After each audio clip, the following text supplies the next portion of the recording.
John Stuart Mill, Utilitarianism.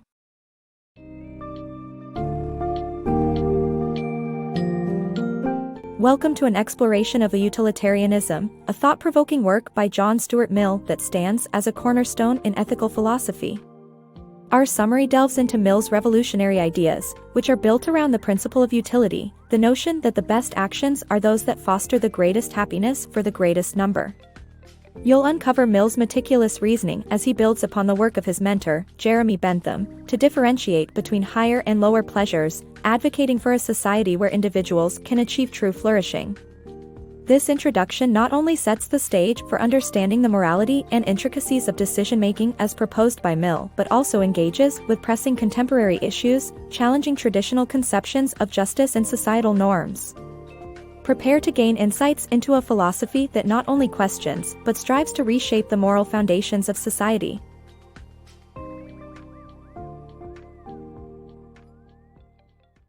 Champion of happiness.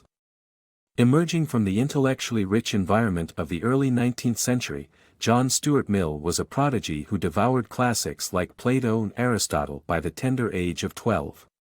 Guided by his father, James Mill, a staunch advocate for rigorous education, Mill's formative years were steeped in traditional conservative views. However, as he matured, he carved his own path, championing individual liberty, women's rights, and societal reform.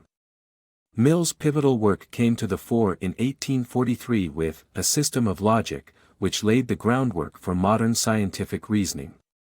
Yet, his enduring legacy is entwined with his development of utilitarianism, building on Jeremy Bentham's foundations. Mill's vision redefined ethical thinking with the principle of utility, asserting that the morality of actions is determined by their outcomes, with the aim of maximizing overall happiness and well-being. At the core of Mill's philosophy is the pursuit of happiness as the ultimate human endeavor, advocating for a society where every individual has the opportunity to prosper. He argued that happiness should be equally accessible to all and strongly believed that governments ought to foster conditions that promote education, social mobility, and economic opportunity. Far from being an idealist alone, Mill's rigor in thought placed his ideas under the harsh scrutiny of logic and evidence. One of Mill's astute insights was distinguishing between different types of pleasures.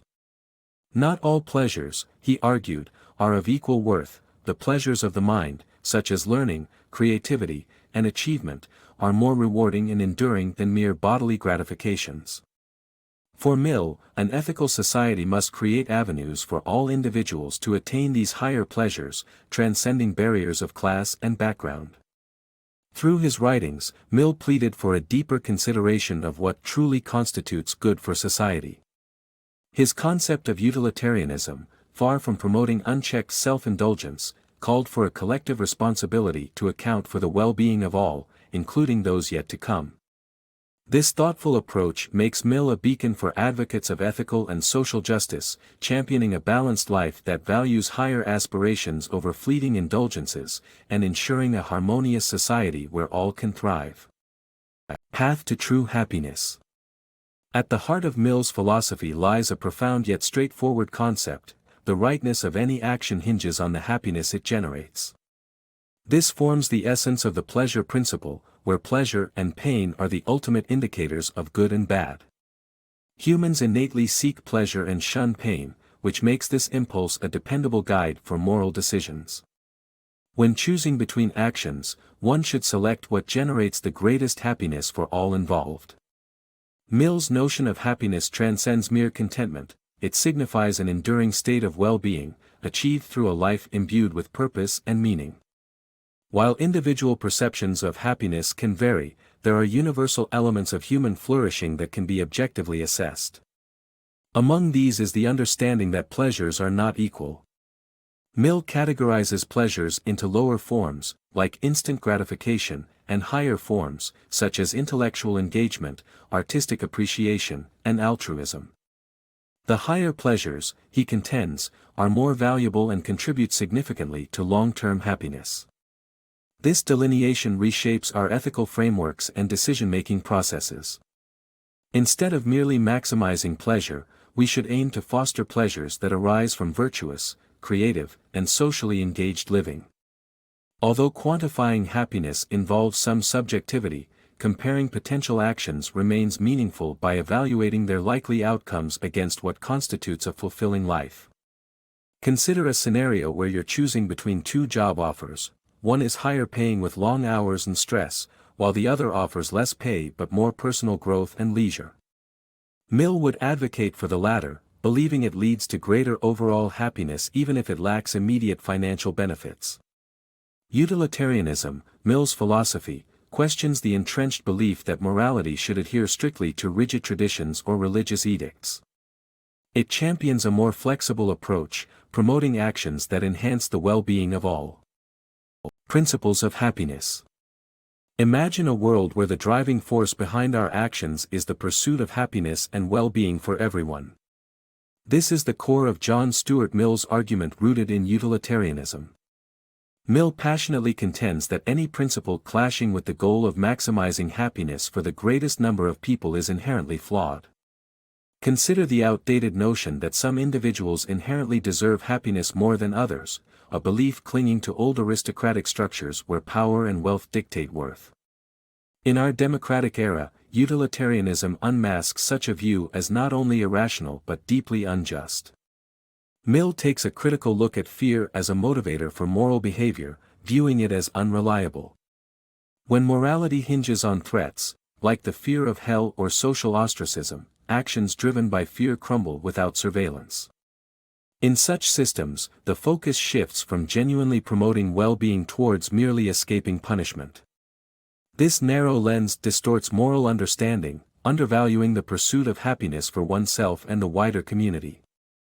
Turning to schools of thought like Stoicism and asceticism that extol suffering as a virtue, Mill finds these approaches deeply flawed. Embracing deprivation as a measure of moral worth, he argues, can lead to a cycle of frustration and despair, rather than fulfillment and happiness.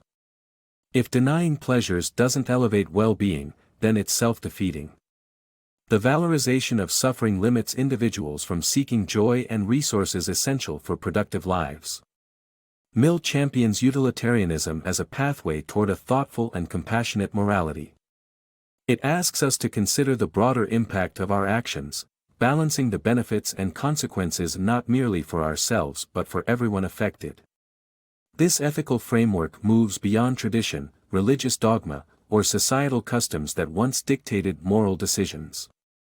Even within our justice systems, which have historically mirrored religious or traditional punitive measures, Mill's principles challenge us to rethink the societal norms surrounding punishment and the concept of the greater good. Proportional justice. In the realm of utilitarianism, fairness hinges on the notion of proportionality, where the severity of a punishment mirrors the harm caused by an offense. Intuitively, stealing to feed a family warrants a lighter consequence than a violent crime like murder. Despite its apparent simplicity, this principle has not always been adhered to throughout history, and implementing it involves nuanced deliberation. Each case demands a close examination of specific circumstances, along with the broader societal and cultural frameworks surrounding the act. Utilitarianism introduces a crucial perspective to the discourse on justice. The consequences of an action determine its moral significance. When addressing a crime, the focus should shift from abstract moral judgments to the actual effects on the well-being of those involved. For instance, punishing a serious crime with harsh penalties like prolonged imprisonment or execution may not always yield the desired societal outcomes. Reconsidering initial judgments becomes necessary, questioning whether severe punishments effectively deter future crimes or unintentionally foster resentment and unrest. It is essential to evaluate whether such responses offer paths for offender rehabilitation or merely deepen their exclusion from societal norms.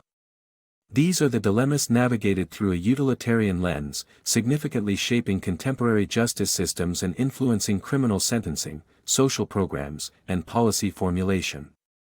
By prioritizing outcomes over rigid moral codes, utilitarianism continues to mold how society addresses wrongdoing and envisions a more equitable future.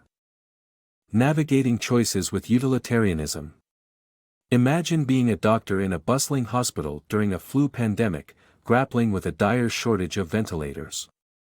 You're faced with a heart-wrenching decision: save a young mother with small children or an elderly man with a rich history but declining health. This scenario mirrors the real-life challenges brought to the forefront during the early months of the coronavirus pandemic.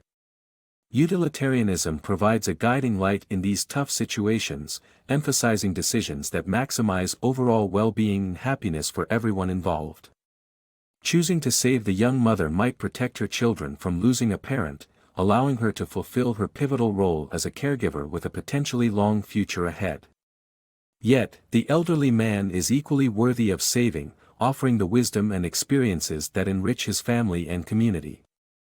This dilemma highlights the ethical complexity of weighing individual lives based on factors like age and perceived societal value.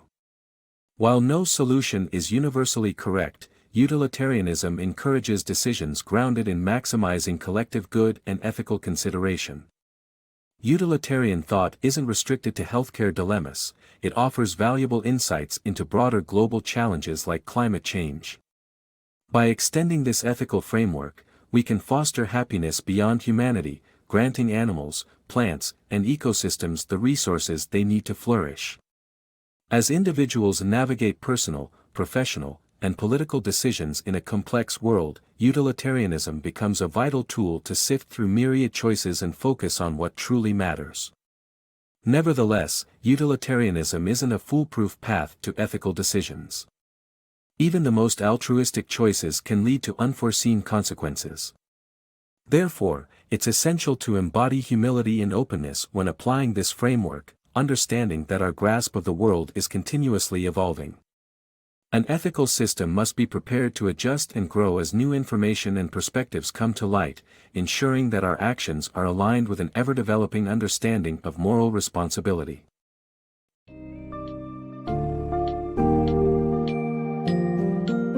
In concluding our journey through John Stuart Mill's utilitarianism, we're left with a profound understanding of how ethics can serve as a guiding light in the complexities of life. Mill's theory insists upon evaluating actions by their outcomes, championing a world where happiness and well-being are prioritized, transcending age-old prejudices and rigid moral codes. He posits that decisions should be informed by their capacity to elevate collective contentment, celebrating higher pleasures as more fulfilling. Despite its challenges and limitations, utilitarianism provides a framework that encourages critical thinking around justice and the notion of societal good, urging us to weigh real-world implications thoughtfully.